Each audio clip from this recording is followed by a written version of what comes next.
girl, don't tease. How many shots do you need? Don't be nervous, know you want me. I can fulfill every need. Put your phone on undisturb and let's disturb my neighbor's peace. You don't know me, I don't know you, girl. Let's make some memories. Close gon' be so gone. Hello, everybody. Hello, everyone. I am playing Danny B Lights, and I'm so excited to be talking to you all tonight with, of course, the wonderful Dr. Alicia. We are going to consistently have conversations that's going to pull our Black community forward together. That means with the man, with the woman, with women, with women, with men, with men. We are going to consistently do that. So while we wait on Dr. Alicia to come, go ahead and bring a friend in. Go ahead and bring somebody in this chat. I want to see this chat get to 20 and 30 every week. I just want it to grow and grow and grow and grow and grow. Come on, I like this song. Shout out to you, Danny B. I pray your song, your music continue to flourish, man.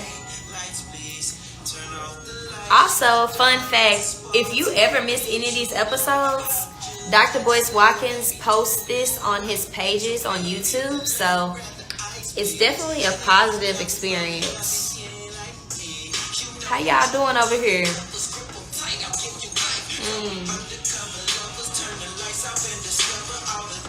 Hey, Dr. Alicia.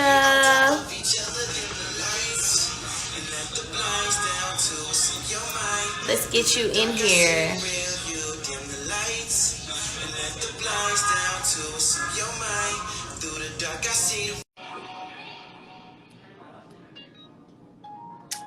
Hello, let's get her up here. Hey, Dr. Alicia. What's happening? How you doing this week? I'm doing good. I just got off of one therapy call. I'm about to be, look, this is my therapy every week as I learn to love the Black man, okay? It's doing some wonders. I'm enjoying it over here. Wait, what do you mean learn to love the Black man? Do tell. You know, like, it's a journey. I've been trying to love the Black man, it seemed, for 28 years. Trying to love my daddy first, then love, the extended man that would come and try to talk to me. Girl, it's been a journey, honey. It's been a journey. We just been trying to love the Black man. I don't know if anybody feel me, but that's a journey within itself. That's a podcast. Somebody can say the journey of loving a Black man, honey. So is it so many? You got so many, you can't even keep them straight? You know what, Dr. Alicia, you're not going to put me out there like that. First off, I will not disclose that information. You know, this is not the platform to disclose how hot the block is.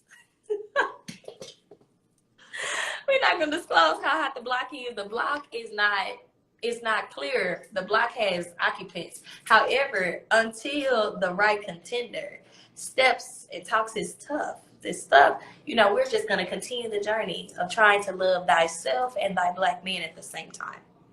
Ah, okay. So that's a nice way of saying you got a lot of prospects. God is doing something this season. It's a different type of elevation. I don't really even know. It's coming with a lot, okay? 1 minute it's one way, another minute it's another way, but every day we just got to keep going. I'm appreciative of the affirmation of the Black man. You want to know something, Dr. Alicia? Uh-huh. Since all that stuff has happened to me, I have had Black men of all time frames that I've met them reach out to me. They are so kind. They are affectionate. They are understanding. They are wanting to listen to me. And this is not of any shade to my Black sisters at all. But the Black men have been, hey, I think you just need somebody to listen to you or to talk.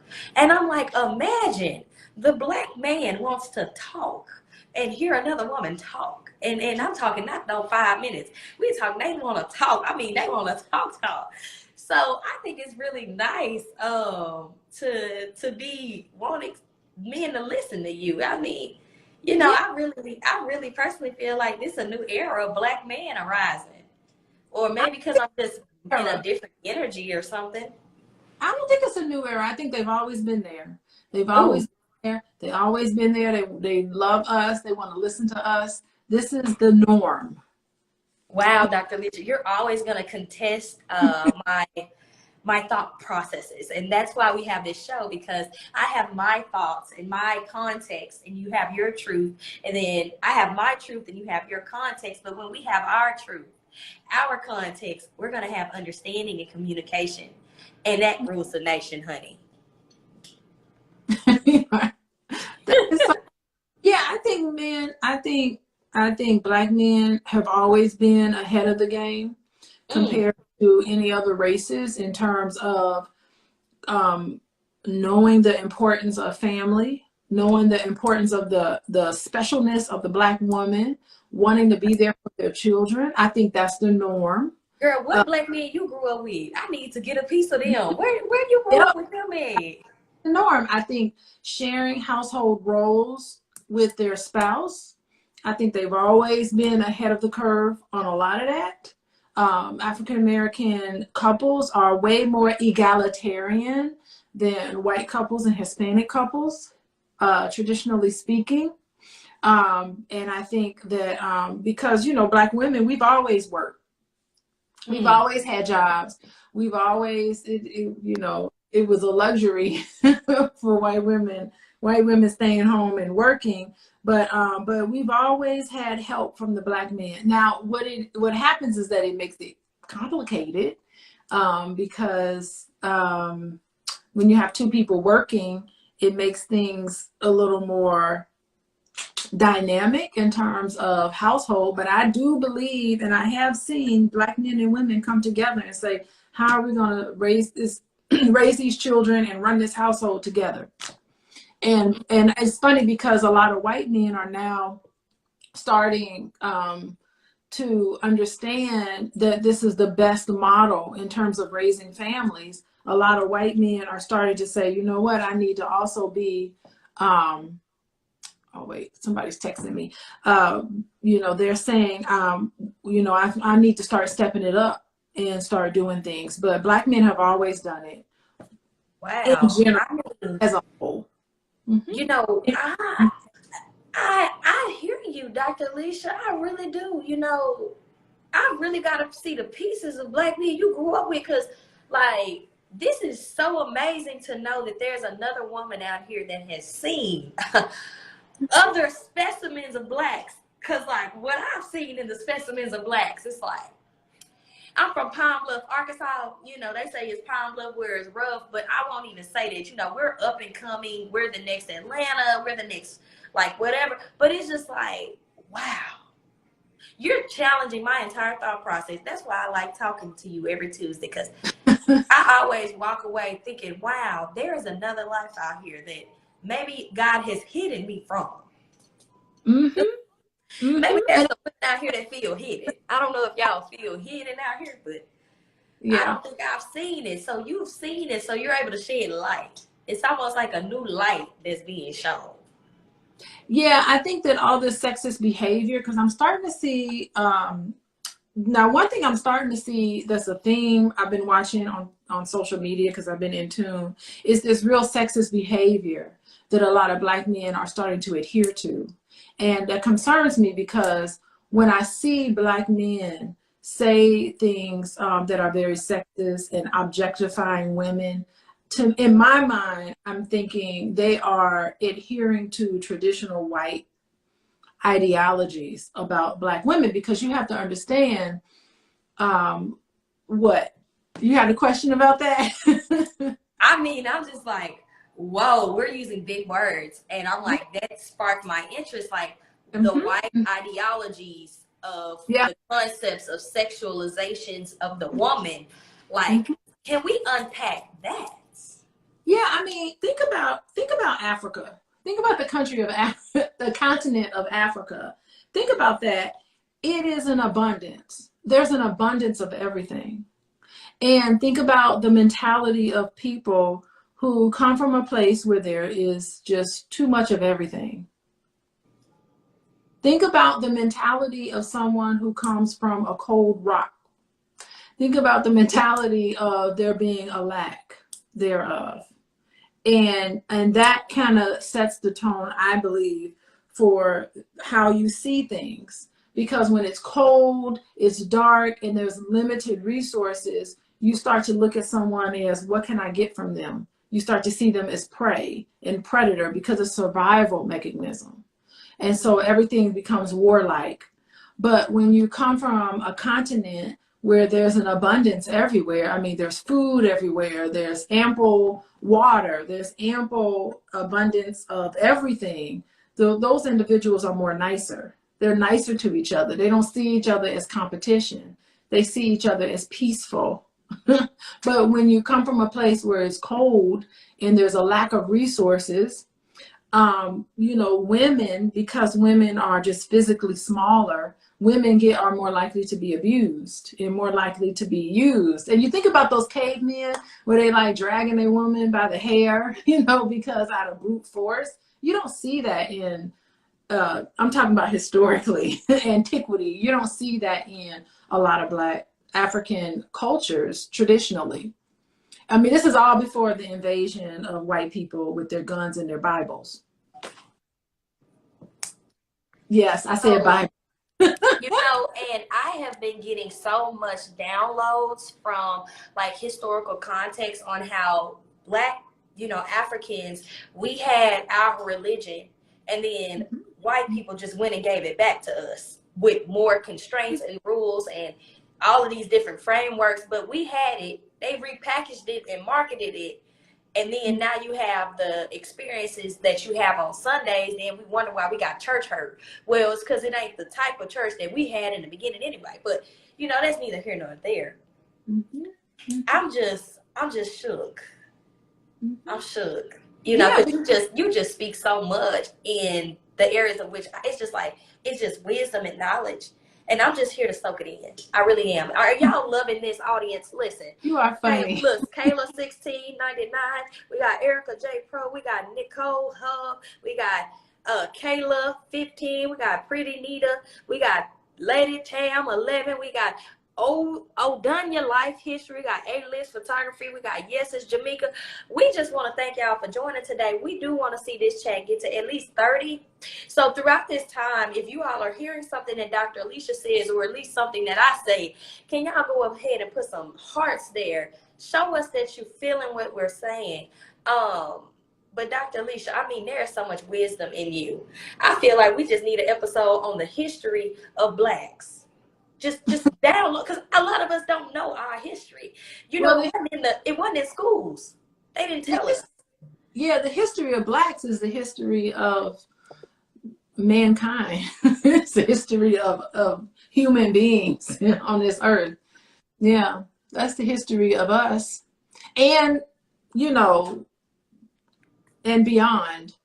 But I won't get into that. I think that is something for another day, because that's going to mess some people up, because I learned that our Anglo-Saxons, they've only been here for 5,000 years, and we've been here longer than they've been here. That's a theory, of course. I've heard that theory. I mean, there's a lot of theories out there. So yeah, I've heard of that theory. Where do white people come from? It's hard to tell. Where do they come from? But yeah, that's a theory that's out there. I've heard of that before. There's plenty. I don't know which one is correct, but okay. I know where we came from. Okay, I'm going to add that to our podcast of topics. Where do Blacks come from? And just history lessons one-on-one. So y'all, welcome to the drama-free Black Love. We ain't calling it a podcast. Right now, we just going live every week.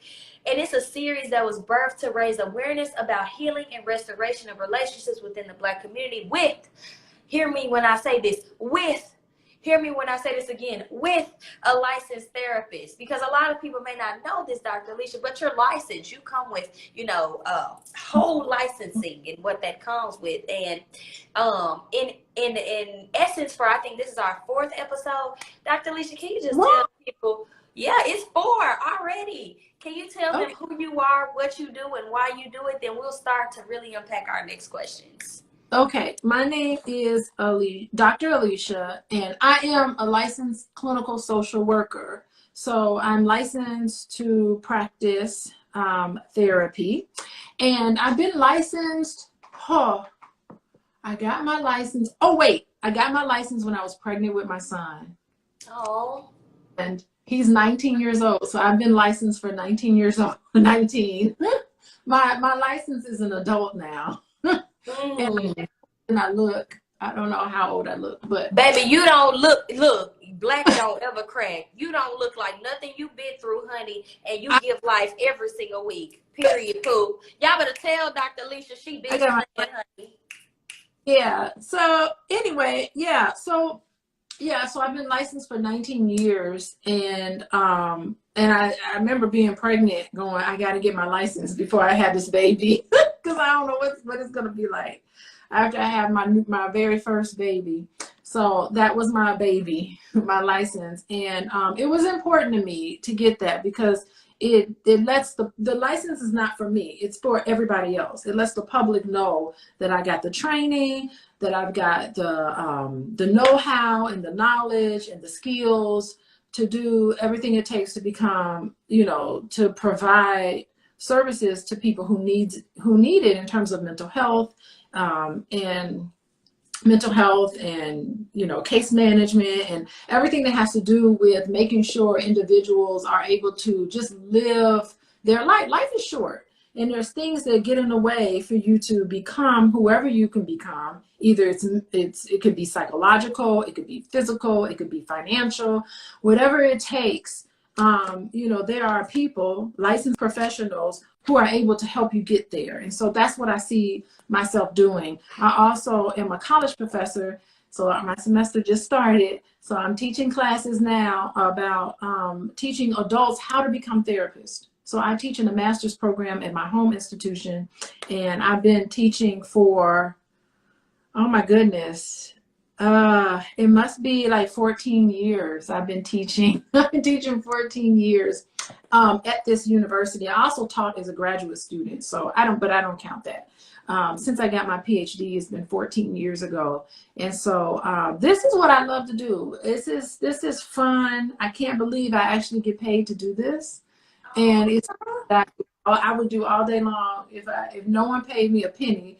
And, I can't run a business with no money. But if you're interested in working with me, you can just go to my website, Coaching with Dr. Alicia. You can fill out the online intake form. I will get back to you. I will make an appointment with you. Everything is private unless somebody's in danger. And everything's confidential. And so I can help you work through whatever you're working through. I do meet with couples. I do meet with families. I have met with several families. And I do meet with individuals for whatever it takes, so that they can keep themselves together. And then, a lot of people struggle with regrets and depression and anxiety, and all the things about anxiety is that you're just afraid of what might happen. Depression is you're sad about what did happen. And so you need somebody to help you work through these things. And so that's what I do. How about you, Jasmine? What do you do? Tell us about yourself. I am constantly evolving. My name is Jasmine. It's a flower. That means I constantly grow and evolve. And I would like to say, in this season, I motivate, I educate, and I inspire people to be all they're called to be simply by walking by faith and launching their gold. Their gold is the gifts that only the Lord delivers. I've been saying this for a while now. I was actually looking at something I wrote in college. Since 2015, 16, I've been saying I motivate, I educate, and I inspire. And I'm finally doing it again for the 8th year. So it's really cool to just be as consistent in it, no matter how hard it's gotten. And I have pieces to me where I want to see the Black community as a whole evolve. I want to see, people have ownership in wealth. I want to see us have access to our rights. I want to see us have access to our voices, because they genuinely do matter, and our opinions and our thoughts and our ideas really do matter. So for me, I'm just somebody I'm a plug. I'm the conduit to success. You need pieces of me, but it's really to get you well on your way. You don't need me forever. You just need a little spark. Like, ooh, got my charge. I'm on my way. So, and with that comes with talking to so many humans and, you know, some of that being the Black men. I mean, you know, we are now gonna, that's like our next topic. Because you see how I did that there. I have a controversial topic for us today, Dr. Alicia. Are you ready for it? Okay, what's the topic? So, a hot topic that I've seen on the blogs is that Black men don't think that women take accountability for their actions. They are pleasantly surprised by how many of us, they say now, not me, I'm not saying it, I'm looking at the blogs, that we don't take accountability for our actions. And, you know, instead of taking accountability for the things that go on, we blame, or, you know, we accuse, or we just simply don't, you know, take responsibility for the choices that we help to make. And we know relationships, it takes two. So for every relationship that I've ever had, if it worked or didn't work, I still had some parts of it, right? So what do you think about that? How men are feeling that Black women, or, you know, I don't want to say Black women, but I mean, we're on Black love, so I'm just so say Black, that we don't take accountability. What do you feel about that? Yeah, I'm real curious about why Black women in particular. I mean, there's a lot of people that don't take accountability for what they do. That's good. I love your perspectives. Just Black women. Can you give me a little more information about, like, more context? Like, yes, when Black men speak, I'm really curious about, like, where they're coming from and what information they're taking in to come to the conclusion that Black women, an entire group of people, aren't taking accountability for their actions. So that's really funny. I have a friend. I'm in a podcasting studio out here in Texas, and I guess he's gonna come over here and speak for the Black man, and he's just gonna pretty much say what he feels about it. Are you okay with this, Dr. Alicia? I know he right here. Come on. Do you want me to come over there? What you want us to do? You just turn it around. All right, here we go. I'm just transitioning real quick, you know. Got my phone on charger. This is my friend Terrell. Hold on. Okay. And he has a filter on there. This is my friend. And he had did a Facebook post. It went viral on how women don't take accountability. So, you know, we talked about it, and I felt it was a good topic for today. Well, tell me, Terrell, right? Terrell, Yes, ma'am. why are you coming to the conclusion that Black women, a whole group of people, aren't taking accountability?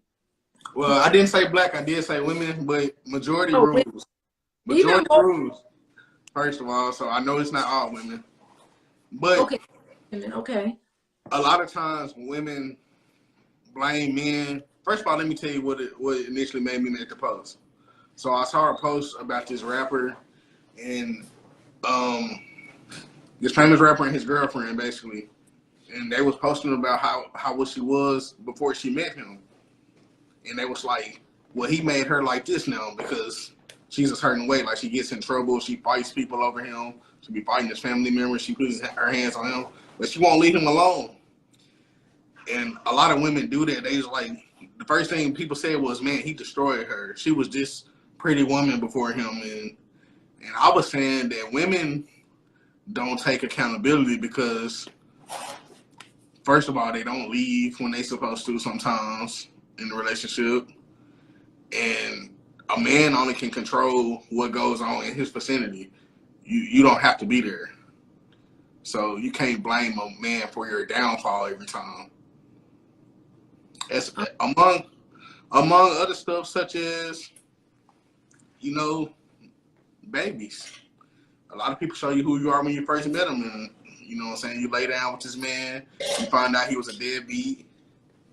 He probably was showing you that he don't take care of things during the dating process. And then another case.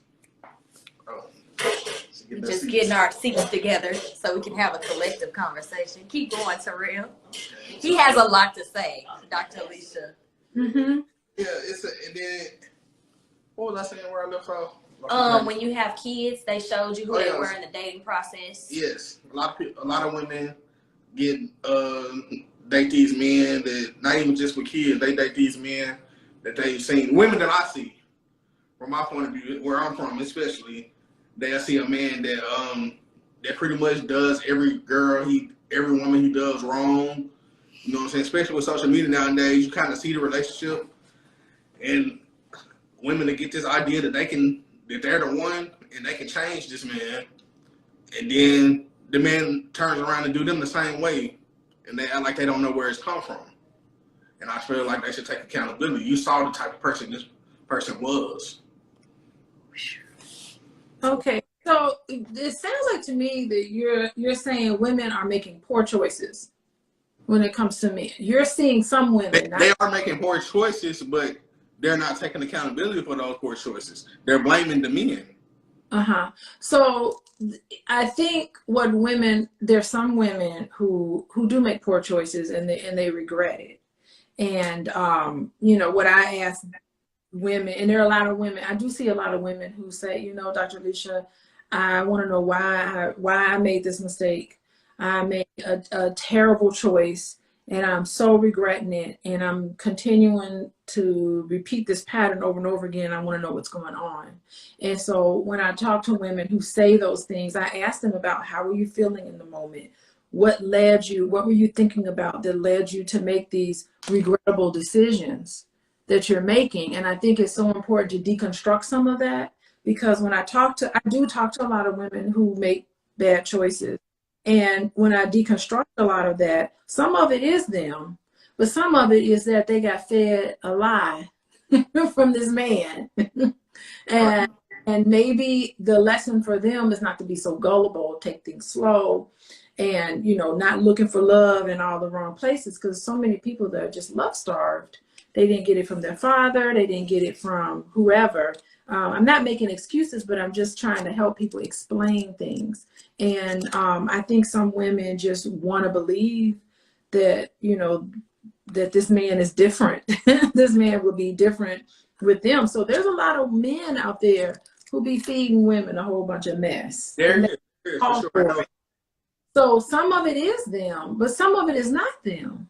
Some of it is the men trying to get over on them. Let's face it, they do. And you trusting someone. And a lot of times men are the victim. And a lot of times women feel like they've been victimized by being lied to and getting involved in a man that's not very transparent, and they're not very trustworthy. And then they get blindsided by the reality. And so it's important to take relationships slow. Yes, and get to know that person, because like I said, it be sometimes that women, like, let's say, for example, Jasmine, we went to school together. She saw how I treated women and decided to give me a chance based off of it. You see how I treat women, because she's this great of a woman, of a queen. She feel like, oh, he ain't gonna do that with me. And then when I do it, oh, this dude is just messed up and all that. But she knew I was like that. Well, I mean, you can't, it's a delicate dance. I think that's why you got to take it slow. You can't judge somebody totally by their actions in the past. You can't judge, because the people can and do change. I think having more of a conversation about what did you do to change? You used to be like this in the past. What did you do? A lot of times, there are things that people can do to change and become a better person. So you do need to have a little bit more of a conversation. Taking it slow is the best thing you can do, because you can't hide. You can only hide but for so long. And after a while, the real you, it has to come out. It can't not come out. And so if you just pay attention, you watch. And it's important for women, when they're making decisions, to have their own support system. Girlfriend, really just repeating back what happened in a relationship with another girlfriend or someone else, you kind of figure it out in your head. Hey, this dude is feeding me wolf tickets, And then it goes beyond that. Like, let me go a jam for the women. I don't want to put the total blame on women who are victimized by men who No, lie. no, not just. Okay. It's, He also has a lot of women friends, so he has a good balance of he listens to women and what they go through, and he doesn't just play like, you know, men are all good either, and also women are all bad. You know, Yeah. he does an even mix with his perspective. So, you know, you were saying. Yeah, I got 4 sisters. My girl, my best friend is a girl. You know, my manager. But no, what I was saying, it be the small things. I give you an example. Like this one time, I had a friend that we was friends for years, and this is a guy. He's my homie. So like, and he did a bunch of foul stuff to me, you know, in one day out of nowhere. And one of my other smart friends was like, that stayed with us was like, I'm not surprised he did that type of stuff, bro. And I was like, why did you say that? And he was like, he never cleaned up because he lived with us. He said he never cleaned up. So I was like, what? He didn't clean up the house. And I was like, what the guy do anything? And he was just saying like, bro, he won't even clean up his mess. He won't clean up his own mess. He won't take care of himself. So what makes you think he's gonna keep taking care of you and make sure you good? Yeah, I think self-care is important. Right. And cleaning up is part of self-care. And I think that if someone doesn't do that, it makes me wonder about what are they putting off? Like, what are they not confronting in their life? If they can't even confront their mess, their physical mess, then they can't confront their mess, their mental mess. So these are avoiders. I'm sure he probably avoids a lot. He probably won't even want to talk to you, Tyrell, anymore. He's not avoiding. I hadn't talked to him since the day he did it. And yeah, he's avoid you because he avoids his mess. He does it in his waking life. He does it in his mental life. He does it in his physical life. He just don't want to deal with his mess. It's a metaphor. I think it's a great metaphor for people who just don't want to deal with stuff. They just leave that mess there and move on and make other messes someplace else. And I'm sure whoever this guy is, he's making a mess. Everywhere. I feel like women should look at it in that aspect when they're choosing their man. Like, do this man even care about himself? Mm-hmm. Ooh. A lot of women feel like they can save these men. A lot of men want them to save them. So. But do they? Like, what happens? I don't get that comment. Like, men want women to save them, but then they be out. Like, what does that even look like? They mama. They want another mama. They lacking something from their mama. I used to have this problem. I told my therapist, like, yeah, well, my mama did, personally, she lacks affection. My mama not affection. She don't love me. I can take, well, she does, but I have to hug her first. But I barely got hugs. I barely get told I love you and all that. And that drew me to women. Like, I love being up under women. Like, I'm super clingy. That's my love language, physical touch. But that also caused problems because it just, you know what I'm saying? Some women, you know, I want too much of it. And not even just sexually. I just like to be under women. So You're it's insatiable. like I'm looking for that. I'm looking for what my mama didn't give me. Yeah. And he being so real, y'all. I appreciate That's his beautiful. authenticity. I think that's so beautiful. And I don't know if you with anybody, but I think that's beautiful. You with somebody, Terrell? This is the hotline over here. Anybody out here want a little Terrell? He out here. I think he available. Terrell, you are a wonderful catch. And a lot of women love affection. And there is a lot of women out there. Whoever you choose, I hope that person gives you lots of affection. But the thing is that, yeah, you can work out your issues with women on your significant other by wanting affection. I think that's worthwhile. Part of my issue is that, you know, when I think about relationships with your mom for men, and, you know, it has a lot to do with your self-esteem. It has to do with your self-worth. And I'm wondering if a lot of men who treat women and manipulate women and lead them down, you know, it's a hatred toward women, I guess people could say. And, you know, it could be reason why they can't commit fully to a relationship because they don't feel like they're worthy.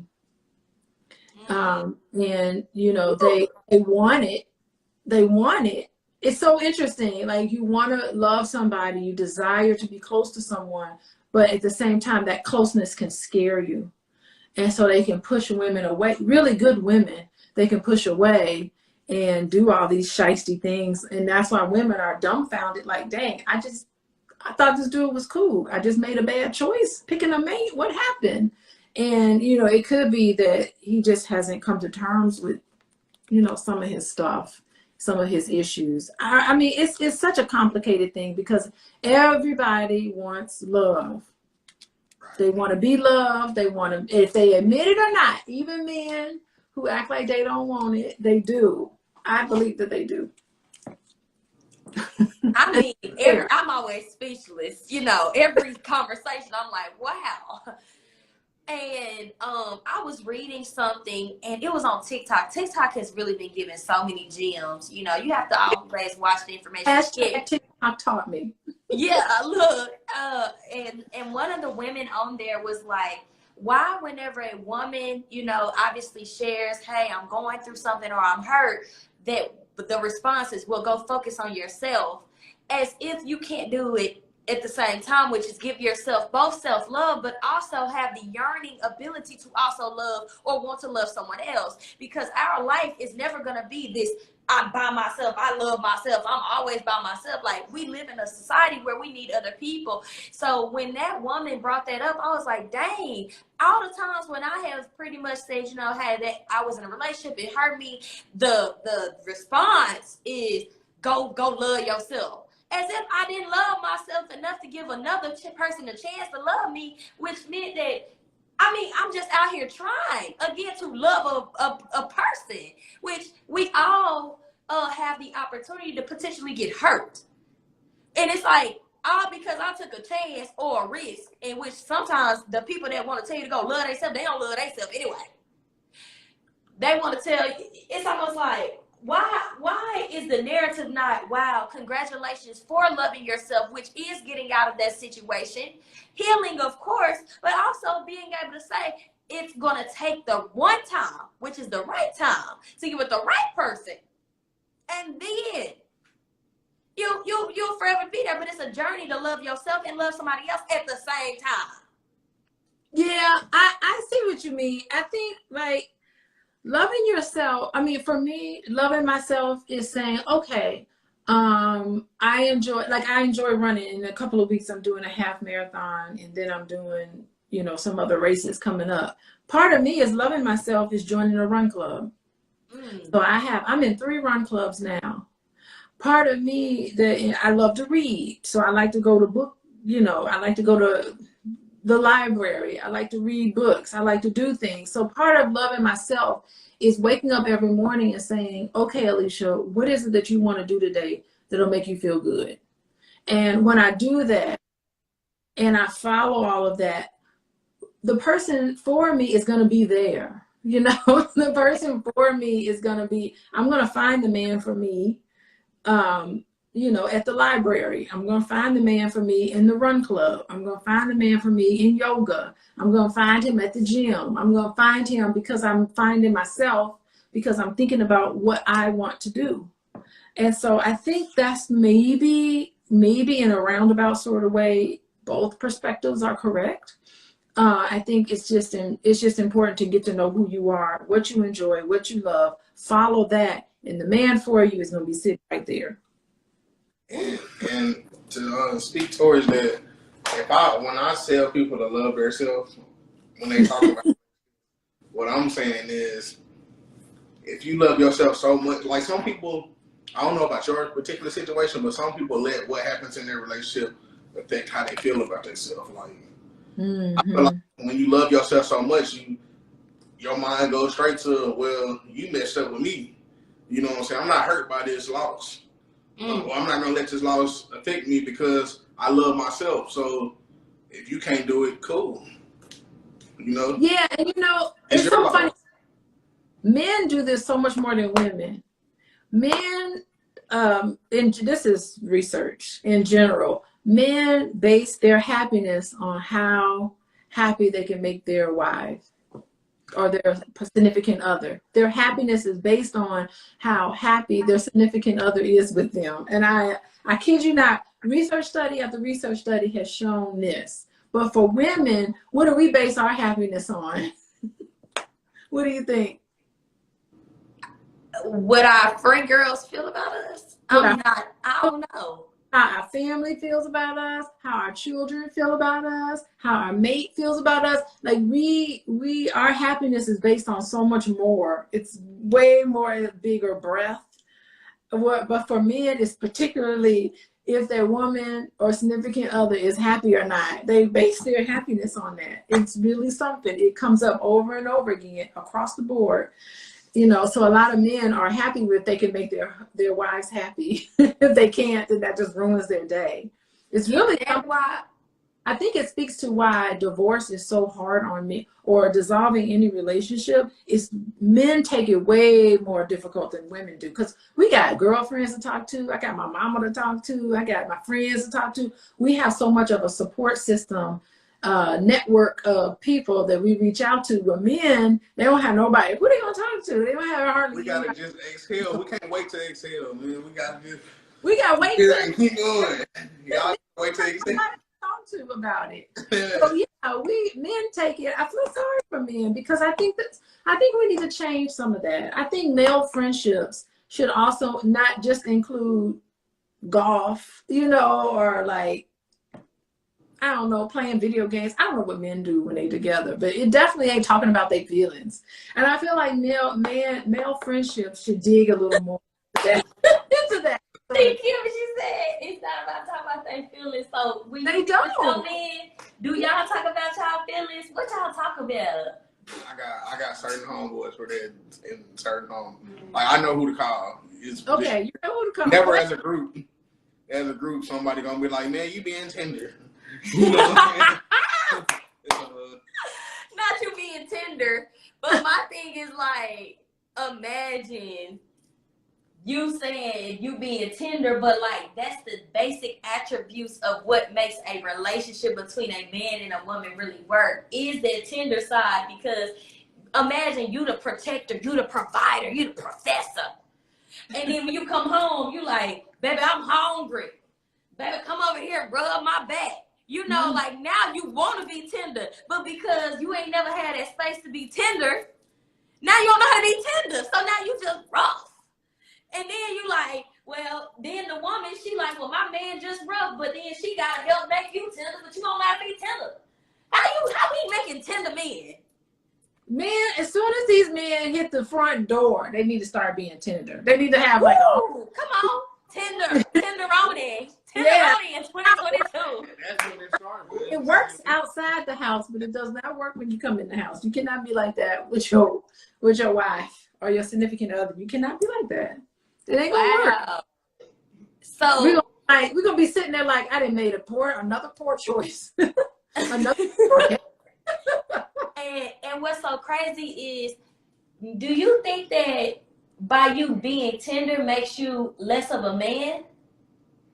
I don't personally. I just feel like men hate when other men say stuff like that. So that's just all it is. It's just like all dudes tender, bro. They just don't want to. They just be embarrassed by their homeboys or something, and that is embarrassing. I mean, Terrell is just putting it out there. I love him. For all the men, can you please put a T in the chat if you're tender? Just put a T. You don't even got to type it all out. If you're tender, put a T. Because this is a safe place. It's only approximately under 20 of us in here. Put a T, men, if you're tender. Because women, we need to see that there are some tenderonis out here. We're all about promoting the tenderonis in 2022. Ain't no more Teddy Pendergrass. We got August Alcinos now. And you see he's tender. Okay, I see some hearts, man. I did say put a T. I didn't say put no hearts this time. I said put a T if you're tender. If you're part of the Tenderoni Society. Ooh, come on, T, admit it. I put 2. Oh my, Young Diggy. Now Young Diddy, y'all, he's 20 years old. He is like a boss. I just see him going so many places. He put 2 T's. Young Diggy, look, I'm over here at the podcast studio. So this is Young Diggy. One thing about God, he positions me around amazing people, Dr. Alicia. So he 20. He talking about he's some T times 2. There you go. Man, it's because one, for me, my situation is different from people because other people is fighting for something they had before. I'm fighting for love that I never felt before. Ooh, and he 20 talking like this. Go on and hit him with it, Dr. Alicia. So there's a difference. So I understand the conversation, black love, but I can't really give my opinion because I never felt that type of love before. That's why I say, like, when people say I'm looking for a woman like my mom because my mom is the only one that really showed me true love before. I just said, that's so it's like typical. When I'm fighting for something that my mom gave me. So with that being said, I'd rather have somebody like my mom because she's the only one I believe that ever showed me what love was. Put an M in the chat if you fighting for the love your mama gave you. Put an M in the chat if you fighting for the love that your mama gave you. ELC Management, aka Jonathan, said, do independent women respect a T-man? Ooh. Ooh. Okay, so I think we should, Dr. Alicia, you want to get Young Diggy's comment first and then hit Jonathan's comment second? I think it's so beautiful. I want to have the same love that my mom gave me. I think that is so, that warms my heart. And I love that he still, just because you said that doesn't make you less of a man. I think real men in my definition is someone who can say that. And I think there are a lot of men who are 40 that can't say that. They're not real men. You know, they're not adhering to what I think is masculinity and manhood. I think it is masculine to say, I do want love. I want to be in love with someone. So I'm cheers to you, 20 years old, you know. Like, I've been through so much. This is hope for me. I've been through so much. It's because, like, you put in more work hiding what you really feel. Mm-hmm. Mm-hmm. Who is in this body? Like, yeah. hard. Who is it? So much wisdom. I just be around here like this. Mm-hmm. Mm-hmm. You're using more energy trying to hide how you really feel instead of just being real. When real really don't take that much. It don't. And if somebody don't like it, it's nice that you know right up front. Okay, you don't like it. I'm being myself. We can goodbye to you in this moment. Thank you for gracing me with your presence. I will move on. You will move on. So you don't have to be disrespectful to end a relationship when you know it's not right. Don't be being avoidant, Young Diggy. Don't be being avoidant, okay? Don't avoid the issue. So Dr. Alicia, we have Jonathan here with I Look Live Management. He says, do independent respect a tenderoni man? I don't know. What's an independent woman? I don't know what that is. Ooh, Dr. Alicia, she don't know the boosted song INDEPEND. What is that? Do you know what that means? She got her own house. She got her own car. Look like. What is that? Like, I don't know. I'm interdependent. I know I need a man. Okay, I want one, but necessary for survival. You know, towards the end of life, and if I want to reproduce, I need a man. But, you know, I ain't never screamed independent. I always need some type of help around me. But independent, now, hear me out. Dr. Alicia don't even know the definition. Anybody know the definition of independent man or independent woman? She don't even know. This independent woman thing ain't nothing but some Willie Lynch. Ooh. Ooh. I don't know any woman that's independent. Ooh. I can't do anything by myself. Ooh. Ooh. Say, oh, I can do it all by myself. No, you can't. You can't do nothing by yourself. It's going to take somebody helping you out. Thank you very much. And then you're going to turn around and say, I did it all by myself. You did not do anything all by yourself. Wow. Do you know about independent woman? It's a falsity. Have you dated an independent woman? Or you seen them in the streets? Dr. Alicia can't find them. I seen a couple. Independent woman basically. I don't get it. They feel like they don't need a man for nothing besides That ain't independent. If you TLC. need him in any capacity, that ain't indie. You're not independent. I mean, you're independent in other areas, just now you just need TLC. That's it. That's it. You don't need them to. Why you ain't in the camera? But you need, I don't know about a man, but you need somebody. You know how I know women need men? Because the dildo industry is going live. I'm talking, they got all kind of stuff out here to replace a man's organs. Roses. They got roses. They got all kind of sticks. They got all kind of stuff. And for me, I'm like, I know y'all not independent. You need something. Mm-hmm. Mm-hmm. Some men like independent women. In what way? You heard Jamie. I love her because she got her own. So He don't even believe that. He just made a record. hey, he believed it. I ain't got to buy you nothing cool. That's Neo. He on the song too. No, he's not. Jamie Foxx and Neo is not on this song. Bet some money. No. Wait, no, did a song about independent women? I don't know. I don't. You got her own. Jamie Foxx, Neil, and Established. I ain't gonna argue. I'm wrong. Look, I'm look, black woman, I take accountability. I am wrong, and I did not know the song. Anybody that says they're independent, they can do everything by themselves, they lying to themselves. How does how does an independent woman go into becoming a dependent or interdependent without dying? Yeah, I like interdependent. It's great. It's like you need me, I need you. I can't do this by myself. You can't do it by yourself. We're stronger together. We're better together. That makes sense to me. I'm bringing something to the table. You're bringing something to the table. Ooh, don't get with nobody that ain't bringing nothing to the table. Ooh. Like, you got nothing. You got nothing to bring to the table. You know. But can I ask something?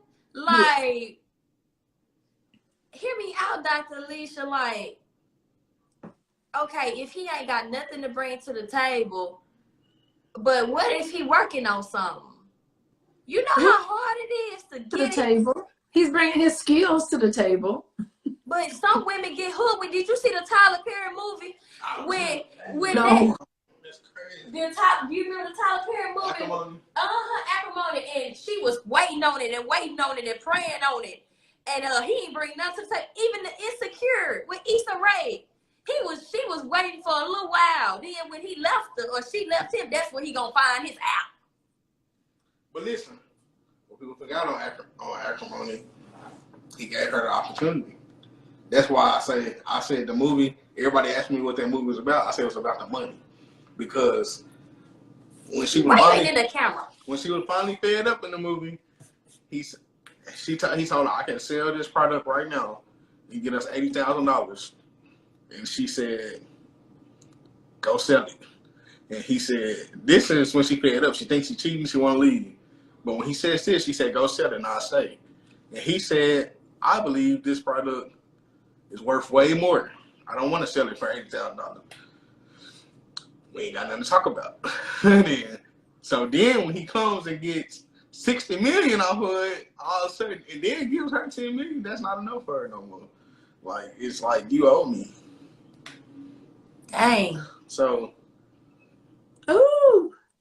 It's so deep, ain't it, Dr. Alicia? What that means, like, to me, sometimes money means stuff to people. So I'm real curious about what that means. What that would mean. What does money mean to you? That you got to make decisions just based on that. I don't know. I hate acrimony, so I don't know. But it sounds like Insecure. I don't know. He really was trying to work on his little business and nothing happened. Yeah, that's how I done been there. I done been every woman. Let me tell you, I had a man, he was in December. She was sorry at the end. I can give you a quick summary of acrimony. So basically, it's a guy, he met a girl in college.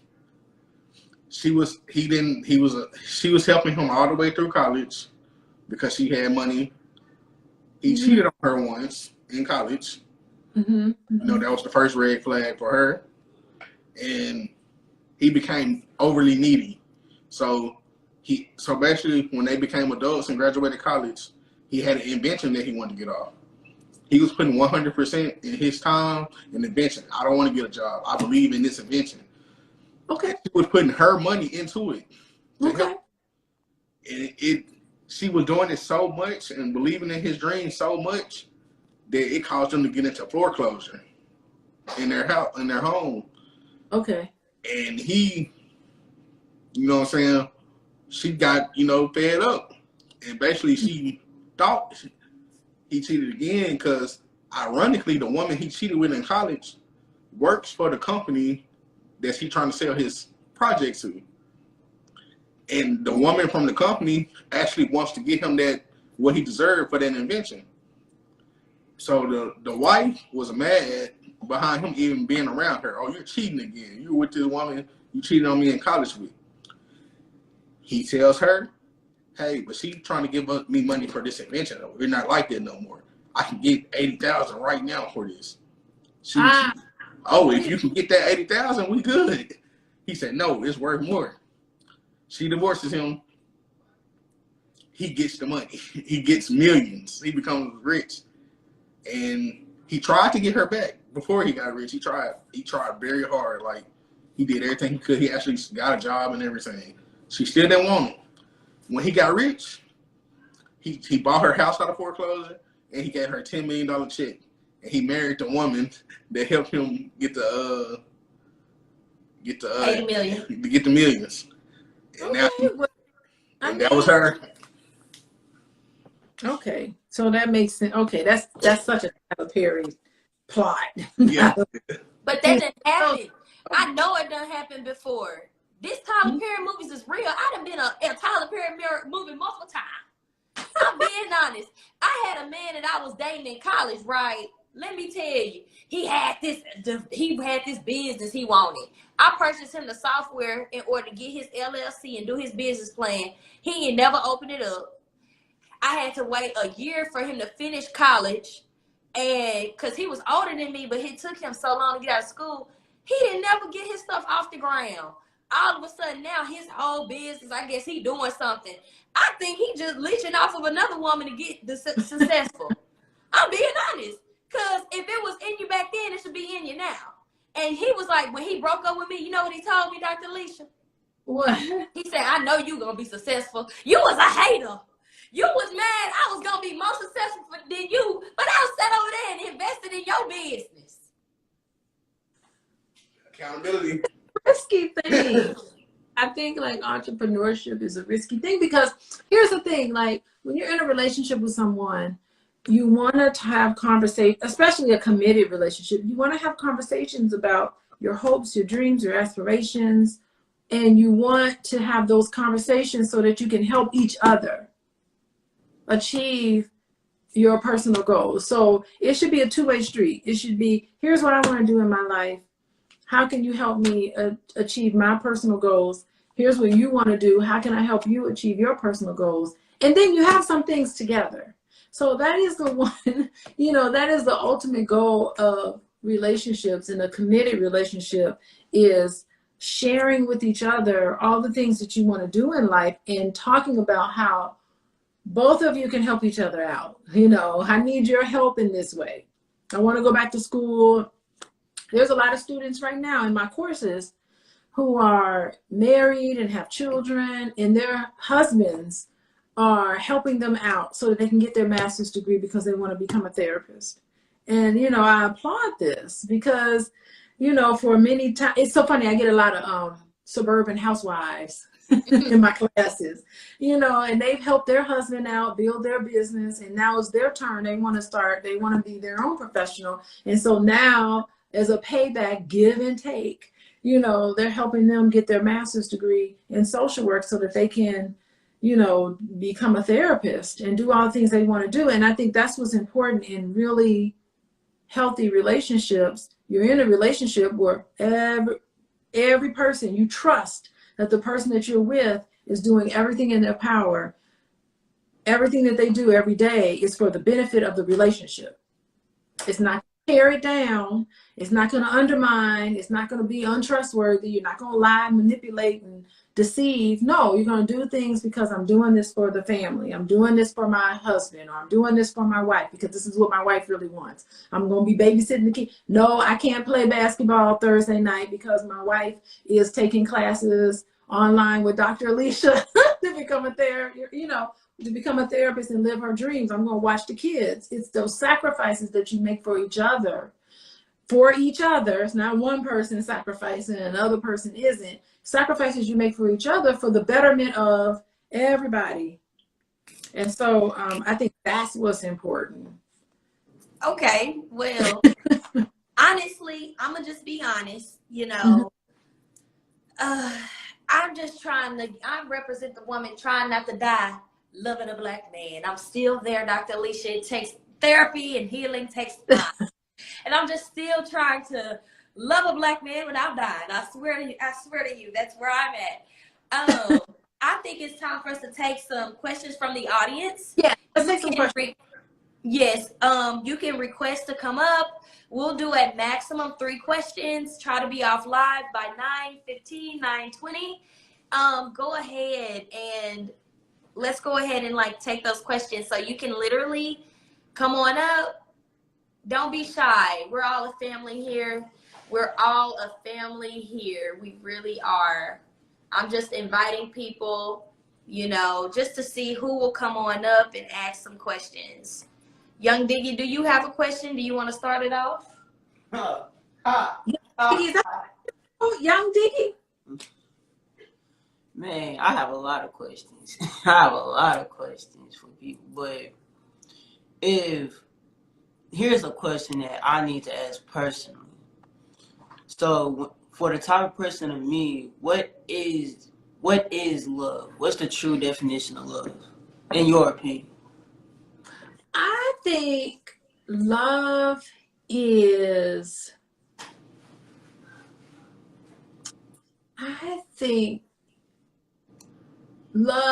defined by what you do for another person. I think that it's a feeling, of course, a feeling, a desire for another person, but in that is an action. So it's expressing in some way, I love you and I'm here for you. And it's saying that if you need me, I will be there for you. And I think that's the biggest question in everybody's mind. And what's interesting is that all of the couples that I meet with, because I do couple therapy, and all of the individuals in a relationship, when we scrape the butter off the toast, the central question that I think a lot of wives and husbands and people in relationships have for each other, they want to know, are you going to be there for me when I need you? Are you going to be there keeping me safe, emotionally safe, physically safe? Are you going, if I need you, if I'm sick in the hospital, are you going to drop everything and come see me and make sure that I'm okay? If I'm in trouble in any way, can I reach out to you and then you'll be able to respond? That is what healthy, secure love looks like. So it's being available. If I call you, are you going to answer that phone? Responsive, available, responsive, and empathetic. To me, that's really the key pieces of what love means. I think it is, and everything else is not love. Everything else is insecurity, it's hatred, it's fear. A lot of fear can get in the way with the transmission of love from one person to another. But in the raw form of it all, it's knowing, love is knowing that this person is going to be there for me anytime I need them. I know I can count on them. That is how I know that person loves me, and they can count on me because I love them. That's what I think love is. Who is this gentleman here? This is Jonathan. Go ahead and introduce yourself, Jonathan. Diggy. I am Jonathan. I'm the CEO of Interdependence Live. My spouse is actually watching this live. I sent it to her, right? And we had to do this because you hit a point, and I put a comment up about independent women. You know, and I understand where you come from when you say the idea of an independent woman, or anybody being independent. But here's the thing, okay? Here's the thing. If you don't know what love even really looks like, you only know what it is from movies, from watching your parents and friends, how could you know if you really are quote unquote in love or even in the right space for that? And the bro just came in here. Yeah. And this is one of my mentors that just walked in. So you know, it just answered because how do we find that? And I'm a veteran too. Okay, mind you. So there's another aspect of that too, you know. Oh, well, veterans, thank you for your service. And, you know, I don't know a veteran that don't have PTSD. Yeah, hey. That's rare. I know who never served in combat. Yeah. In the military is traumatic. Right. I just want to say that I could talk all day about I mean, I'm not ashamed. I speak to doctors a lot, so I have to. And I'm gonna flip the screen so people know how serious I am. I have to tap in, right? And this is very powerful. I got my notification on, so I ain't missing this again, right? So I have to deal with these, and you see I'm working, right? But I take this to make it through the day. So let's close that. So how do you separate from dealing with stress and trying to build a quality relationship and still have a successful life at the same time? Because you got to sacrifice something. Work's got to sacrifice. The grind's got to sacrifice. And if you got kids, something's going to have to give. So where is time for love? It's always time for love. And I think you said, how do you know? I think that love has to be tested. It's got to go up against something. it's gotta meet a challenge, and then where's the love for real? It has to be tested, and it's so important for veterans that love is tested, because there's a very complex issue when it comes to trust for a lot of veterans, and I think it is so. Oh my goodness! So you're how long have you been transitioning from military life to civilian life? It's been 5 years. I got out. Yeah, I did 2 tours. 18 months my first tour, 15 the second. Okay, So it was a big gap in developing relationships. Yeah, But because this woman on here, I'm not bashing. I'm not bashing. I'm just being truthful here. And the woman that got me back to find my value, which is on here, it takes a lot to deal with a person in my stand. You know what I mean? Mm-hmm. So your love's been tested. She loves you. She's still with you after all of this. We probably done tested each other. It's true. I love the accountability. But the thing is that what you had to go through, what was brought out of you in order to be successful on your tours of duty, like all of that, your relationships and how you saw people and things, everything that made you successful in the military, it does not make you successful in a relationship. You don't want to talk about nothing. You don't want to discuss anything. You want to be left alone. You want to go in your box. And me, my box is working. So I work so I don't got to deal with it. And, you know, it's probably not healthy. But at the same time, it is what it is. Just we got to do what we got to do. And that's so great, because love, we're talking about what love is. Love is going to pull you out of that. Whoever your wife, wait, did you say you were married? Is your wife watching? Yes, she's right. She's on here. Andrew Williams, public figure. She's the one that's going to do it. She's going to pull you in. She ain't left yet. So I guess. By the way, Jonathan, you got to let her do that. Yes. You have to trust her. Man. Whew, this is a much needed conversation. My brother's back. You got everybody listening. The whole studio listening now. So it's a powerful topic. I'm gonna get off here so somebody else can come on, but I appreciate your time. Wow. Yes. Wow. Come back, Jonathan. I want to want to talk to you some more. But Oh. anyway, We can do a veteran special, Dr. Alicia. We can do a veteran special so that we can highlight, you know, men that have served, are serving, or have left, so that we can, you know, because it's going to take a conversation. That's how we're going to heal, honestly. yeah, yeah, yep. Yes, Oh, John. I'm not going nowhere. I'm gonna be watching. So I'm gonna give somebody else a turn. Okay. All right. Okay. Dr. Alicia, we got a question from Dr. Evans J15. It says, Dr. Alicia, given what you know now, the professional and personal experience, what's one pearl of wisdom you would share with a young Black woman trying to find an authentic love?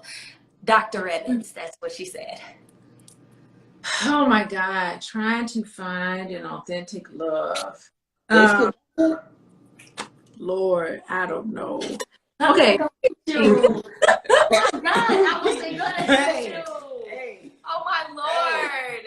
I got real problems, as you can see. I'm not gonna hit you, Black man. Oh my God, I was trying to put my hand on his shoulder and he almost like flinched. Oh my gosh, I don't hit people. He said it's a, what did he say? He is a T. Wait, what is it? He's a tenderoni. He's Yes. a tenderoni, man. I am the softest. Answer to him. I am soft, but man, it's like a switch. It's like a switch. Don't be I'm doing. not gonna hit you, I promise. You know, I think you have to trust yourself first of all. I think you gotta trust yourself that you can make the best choice. And you know, another thing to find somebody, I think what a lot of people do when they're dating, they need to pay attention to the thoughts that go through their head when they're thinking about the opposite sex. So if you're a woman and you're trying to find a man, when you think about dating a man, what are the thoughts that come through your head? And you should write them all down. And if there are any negative thoughts in there, so you're a Black woman and you say, you know what, I want to date a Black man. I'm going to put myself out there and date a Black man.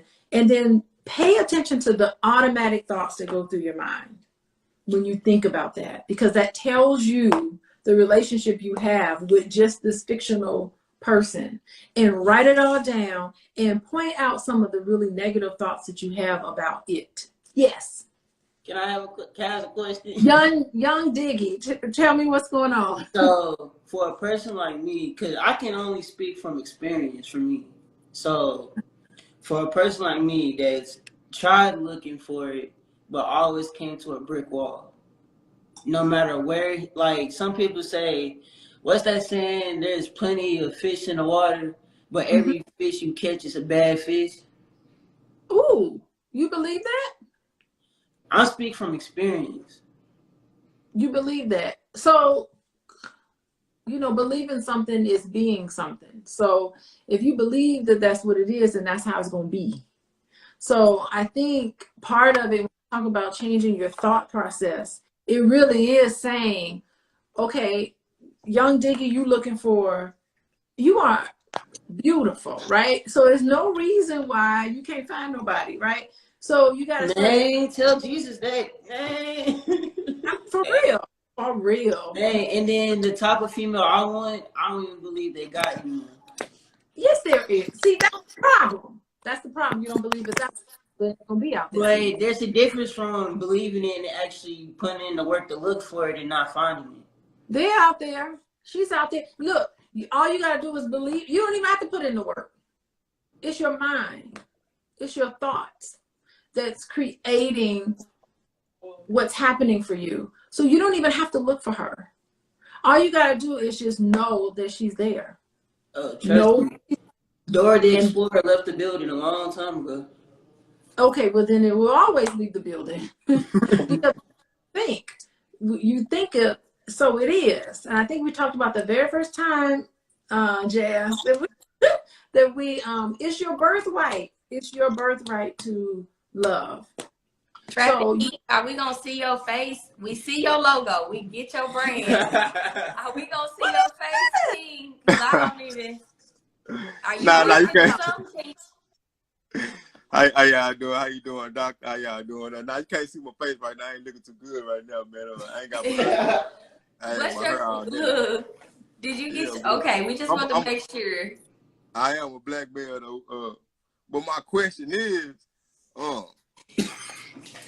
why does love have to be defined? I'm looking at the question that's pinned. Do you believe in black love? Why does love have to be defined, basically? And do you feel like that I guess defining, I guess, being you saying black love, is that a stronger love than a different type of love? You know what I'm saying? Because I want to hear your answer to that first. Why does love have to be defined? And I'm a reiterate from whatever you say. I'm gonna go back. I want you to say more about that because that's very intriguing. You said because love is black. Why do we have to put black in front of it? Because we the original ones. So if it wasn't for between a black woman, none of us would even be existing. So that's all it is. Love is black. There's none of itself. But I want to hear from you. What do you mean by that? Because I'm intrigued. Because can we get religious with this right now? Or spiritual, as you say? Yes. Do you believe in God? Do you believe in God? Everybody on the live, they believe in God? Of course. I believe in God. Okay. So in the Bible, y'all are y'all familiar with the Bible? Okay, Yeah. Jesus preached. I'm very familiar. Jesus preached on love. Okay, and then I'm gonna say, if you believe in God, God is the creator of everything. So He created human beings. So we are the first, because nobody just honestly knows. You know what I'm saying? It's all opinionated, unless you was just actually there. Who's first? You know what I'm saying? I'm a black male and I'm speaking like this. So what I'm saying is, if we are the first, and that means everything was created through us.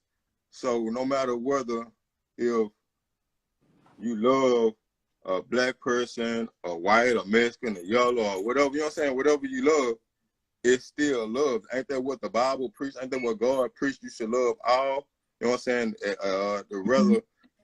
Because I feel like that if we define love, we're basically putting ourselves at a limit. Okay, so yeah, I like what you're saying, because there's different interpretations of the Bible. Some people see the Bible as an actual historical document. Some people see the Bible as stars. Some people see the Bible as allegories. People see the Bible in all different ways. And you're right, you're talking about like agape love, which is like the universal love, like God love. You know, it's called agape. So it's different. Okay. I'm just listening. I just said okay. Yeah, so that makes sense. And Jesus is love, because when you look at all of the symbols of Jesus, he's always holding his heart and pointing up. But different interpretations about what that means. But yeah, Jesus is love, and you do have to I think you need to let Jesus in your heart to really love anybody. So yeah, I think you're on to something. I like the biblical interpretation. So there's a bunch of different interpretations. I really enjoy the biblical interpretation. I don't see it being contradictory to any other interpretation. Honestly, I think it complements it complements that when you talk about spirituality, what love really is. Because, you know, Jesus is the gateway. Through Jesus, everything is possible, and Jesus is love. So yeah, in that sense, the universal sort of capacity for love, which I call agape love. Some people call it that. I hate to define things in terms of words. You're right, because it gets into, we can mince words and lose the whole entire thrust of what we want to accomplish. But yeah, you're right. I absolutely agree with that interpretation. That is this universal love, and Jesus is love, and you gotta let Jesus in your heart in order to just love. Yes, absolutely. To Now, transition, to move forward. Absolutely. may I say something, Mr. Trapani? Yes. So, one thing I do know is that just because you stand up for one group means that you're against another group, right?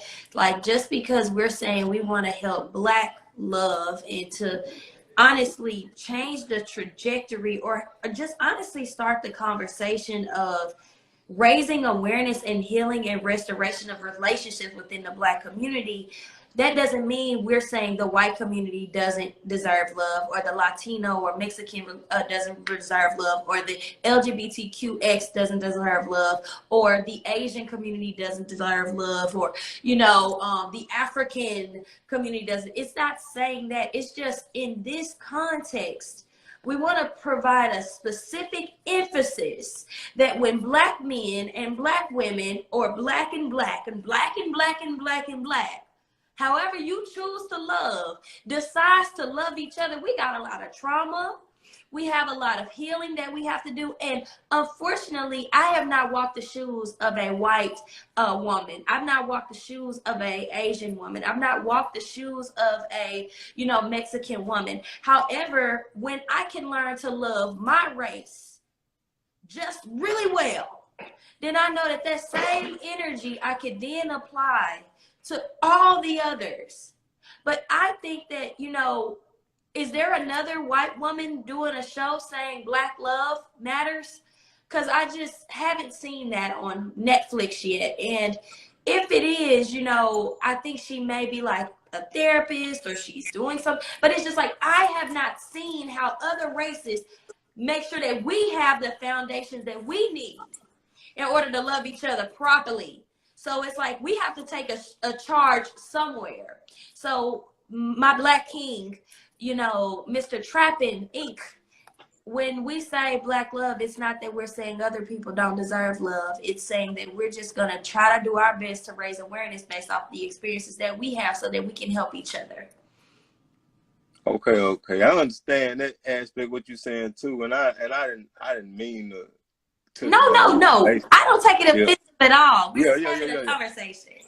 Yeah, I understand. And I get your point. And I feel that too on the same way. But I was just really just putting a spiritual base in it, because how me in love, I'm really not. I can't say that I'm religious, because for the simple fact I done studied our religion, Me too. I found out in myself I'm more spiritual. I feed off of energy. I can tell when it's something like bad, a bad vibe or bad energy around me. So, for me, I'm still the type of person that I can believe in, like,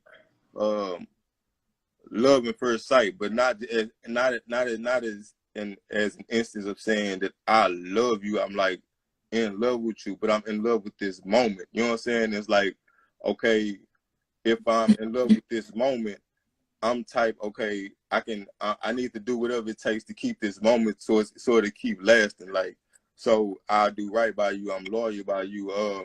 Everything else that you feel like a distraction, I cut off. But if it's something that, long as it's not helping me, as long as it's not hindering my well-being, you know what I'm saying? Like, but it's that energy, it's that I'm spiritual with it. So it's like, I don't see race. I don't see, you know what I'm saying? Because I feel like that's the godly way.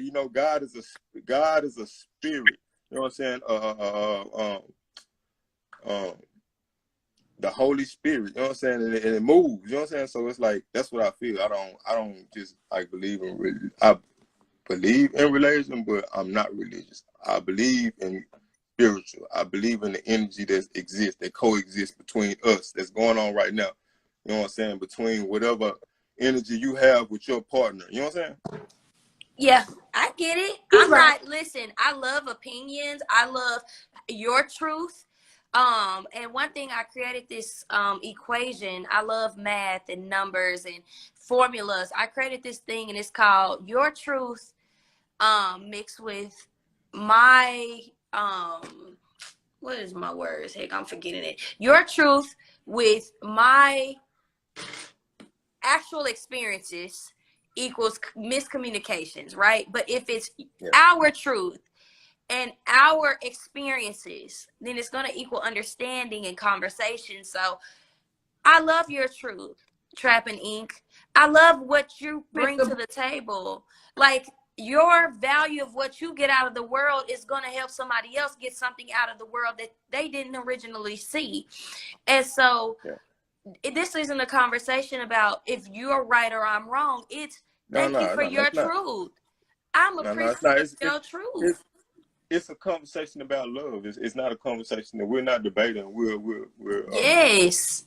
So I love that. I just want you to know, like, I hear you, King, and you know, he's right on that. He's right. That's all I can say. He made a great point on that. Yeah, I cannot even. Yeah, it's true to me. Yeah, well, it's nice talking to you, ladies. My bad, I just really couldn't show my face, man. I was supposed to get my hair done. I got my little fro looking out crazy. Well, come back in. Let's talk some more about it. And I want to see your face. Wait, are you Evans? No, I'm Trapping Ink. I'm calling from my business page. I'm Trapping Ink. I'm a tattoo artist. Plus, I got a tattoo magazine coming out that I'm working on right now. Yeah, John with ILLC. He's working on my magazine with me too. He was just talking to y'all a while ago. Jonathan Shaw. So yeah, we right here. Okay. Yeah. Thank you so much for coming. We'll see you next Tuesday. All y'all Black Kings. You know, I love a podcast where the Black men want to come talk. I told you, Jazz, Black men are ahead of the curve. You're right, ma'am. You're right, Dr. Alicia. Yep. You're right. They're ahead of the curve. I'm going to get with the program one of these days. I think they are. Yeah, I enjoyed y'all ladies, though. Okay, we enjoyed you too, King. Have a good night. Okay. All right. One last comment before we go. We have Angel Williams, public figure. She says, Black love is a complex task of decolonizing our minds as Black people from the internalized forms of oppression that guide our everyday experiences. So I couldn't agree with you more, Queen. And just shout out to everybody that came to this live today for wanting to love, understand Black love, and to learn how to believe in it again.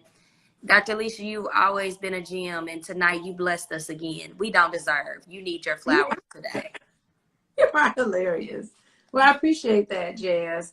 And I can't wait to talk to you again next Tuesday. You can call me, though. You can call me before next Tuesday. I will. Listen, the block has been hot, Dr. Alicia. We got to understand the block has been hot, girl. The block is hot. No, but this is for like business has been doing really well. Things are doing some good stuff. So that's why I haven't had a chance to call. I'd be on the phone all day. I swear. If I had a movie to record my life, it would be quite hilarious. Okay. The block is hot. Okay. Well, the block is hot. You call, fill me in on what's going on with you. I will. I'll let you know what's going on. You know, y'all, she's a matchmaker. And I've been a part of her processes. So you all Black women, if y'all tired of being independent, INDEPENDENT, do you know what that mean? You want to get a man? Call Dr. Alicia. Oh, okay. I'll come up with a rap. Honey. I'm going to be in Atlanta in like a week or so. Okay, I'm in, what will I be in a week? I will still be in Texas. I think I'm yeah, but we do need to find a way to go and get together. I think in January we need to have an event, do a matchmaking event. I think that'll be cool.